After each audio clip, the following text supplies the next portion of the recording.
হিমন্ত বিশ্ব শর্মা মন্ত্রিসভায় দ্বিতীয়বারের মতো একাধিক গুরুত্বপূর্ণ দপ্তরের দায়িত্ব পেয়েছেন মন্ত্রী জয়ন্ত মল্ল বড়ুয়া। দায়িত্বভার সমঝে নিয়ে সংবাদ মাধ্যমের মুখোমুখি হয়ে তিনি জানান, অর্থমন্ত্রক, বন বিভাগ এবং খনিজ ও খনি দপ্তরের মতো তিনটি অত্যন্ত তাৎপর্যপূর্ণ বিভাগের দায়িত্ব তার উপর ন্যস্ত করা হয়েছে।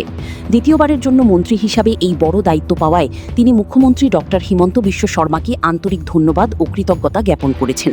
সেই সঙ্গে মন্ত্রী বড়ুয়া দৃঢ়তার সঙ্গে আশ্বস্ত করেন যে মুখ্যমন্ত্রীর দিক নির্দেশনা মেনে তিনি সম্পূর্ণ নিষ্ঠা ও সততার সঙ্গে আসামের আপামর জনগণের সেবায় নিজেকে নিয়োজিত রাখবেন এবং রাজ্যের সার্বিক উন্নয়নের স্বার্থে নিরলসভাবে কাজ করে যাবেন।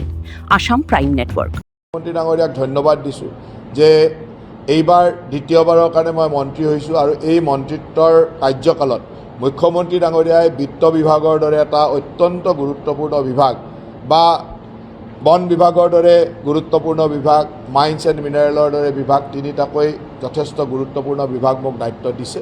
মই মুখ্যমন্ত্ৰী ডাঙৰীয়াৰ দিশ নিৰ্দেশনেৰে সম্পূৰ্ণ চেষ্টা কৰিম যাতে ৰাইজৰ সেৱাত, অসমবাসীৰ সেৱাত অসমখনক সকলো দিশত আগবঢ়াই নিয়াৰ ক্ষেত্ৰত মই কাম কৰি যাব পাৰোঁ।